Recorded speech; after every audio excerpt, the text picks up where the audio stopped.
Ramesh Ramesh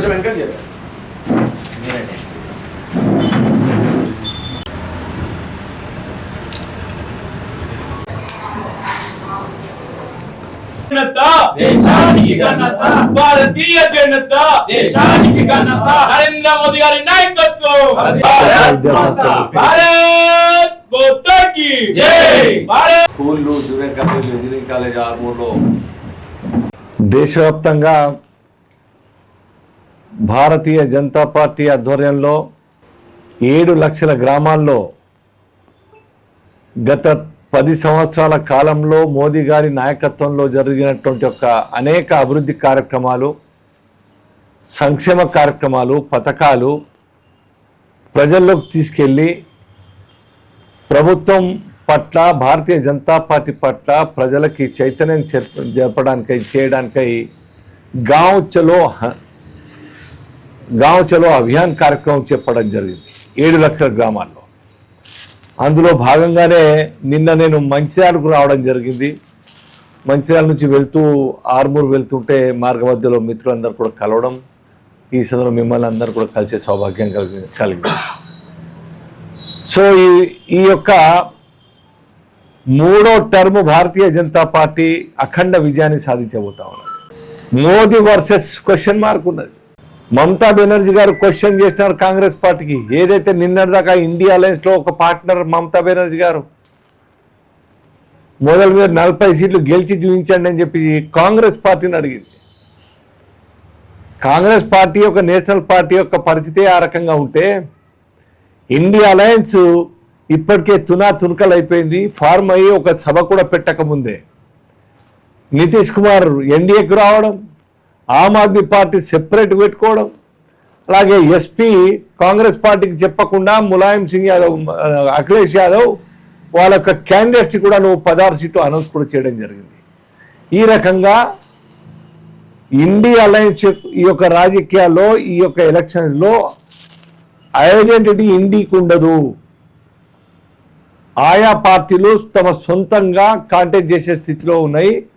Bharatiya Janata party NDA ఇంకొకసారి 3వసారి అఖండమైన విజయాన్ని సాధిస్తూ మా లక్ష్యం 400+ ఈ యొక్క సీట్లు, ఎంపీ సీట్లు గెలుచుకోవాలని లక్ష్యంలో భాగంగా ఇవాళ తెలంగాణ మొత్తంగా కూడా అవుట్ ఆఫ్ 17 10 నుంచి 12 సీట్లు గెలవాలని లక్ష్యంతో పనిచేస్తా ఉన్నారు. ప్రతి బూత్కి, ప్రతి గ్రామానికి Bharatiya Janata party lotus symbol కమలం గుర్తు చేరవేసే విధంగా మా యొక్క బూత్ కార్యకర్తలు, కమిటీలన్నీ కూడా సన్నద్ధమై ఈ యొక్క అభియాన్లో మరి భాగంగా పనిచేస్తూ ఉన్నారు.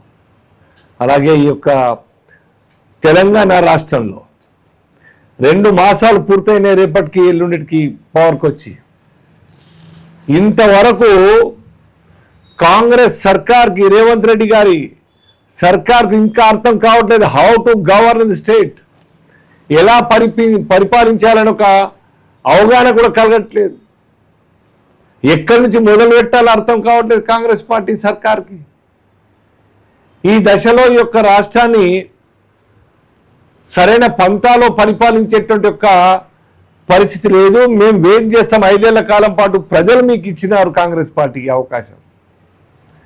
మీరు పాలించండి, ప్రజా సంక్షేమం, రాష్ట్ర అభివృద్ధి కోసం మీరు పాలించండి. మేము మీకు మంచి పనులకు భారతీయ జనతా పార్టీ ప్రజల పక్షాన్ని నిలబడి మీకు అవసరమైనప్పుడు సలహాలు ఇస్తుంది, సపోర్ట్ చేస్తుంది. ఆ రీతిన దుర్వినియోగం చేస్తానంటే, లేదా గత 10 సంవత్సరాల కాలం పాటు కేసీఆర్ గారి యొక్క నాయకత్వంలో ఉన్న సర్కార్ దోచుకున్న డబ్బుల మీద మీరు ఎంక్వైరీ కమిషన్ లేకుంటే జ్యుడిషియల్ ఎంక్వైరీ చేపిస్తానని చెప్పినటువంటి ఒక కేసుల్ని మీరు నిర్వీర్యం చేసేటందుకు మళ్ళీ డబ్బులు సంపాదించే పని పెట్టుకుంటే మాత్రం భారతీయ జనతా పార్టీ ప్రజా కోర్టులో మరి మిమ్మల్ని నిలదీస్తుంది. ప్రజా ఉద్యమాల ద్వారా, ప్రజల చైతన్యం ద్వారా బీజేపీ ఈ యొక్క కాంగ్రెస్ ప్రభుత్వంని ఎండగడుతుంది తప్పనిసరిగా. సో ఈ యొక్క 2 ప్రామిసెస్ చేసినారు. 6 ప్రామిస్లో 2 అమలు చేస్తున్నామని చెప్పినారు. ఇప్పటికీ ఏం లేదు. ఏం చేసినారు మీరు ఆర్టీసీకి డబ్బులు కట్టినారా? ఆర్టీసీకి ఫ్యూయల్ ఛార్జెస్ అని ఇచ్చినారా? టారిఫ్ పేరు మహాలక్ష్మి పేరు మీద ఆర్టీసీ బస్సులు ఫ్రీ అని మహిళలకు ఇచ్చేసి దానివల్ల ఇంకా పెద్ద మొత్తంలో ప్రజలకు అసౌకర్యం కలిగిస్తున్నారు. బస్సుల యొక్క షెడ్యూల్ తక్కువ వేసుకున్నారు. బస్సులు లేవు. ఆటోలు ఎక్కకుండా బస్సు ఎక్దామంటే కొట్టుకునే పరిస్థితి మహిళలందరూ కూడా. సో ఈ రకంగా ప్రజా సౌకర్యాన్ని తగ్గించుకొని మీరు ప్రజల యొక్క జీవితాలతో చెలగాటమాడుతూ ఉన్నారు, మోసం చేస్తూ ఉన్నారు. ఓట్ల కోసం చేయకూడదు. రెవెన్యూ భారం ప్రజల మీద పడకుండా చేయండి. పన్నులు పెంచి రెవెన్యూ పెంచుకోవాలని ఒక దురాలోచన ఉన్నట్టయితే బీజేపీ మిమ్మల్ని ఎండగడుతుంది.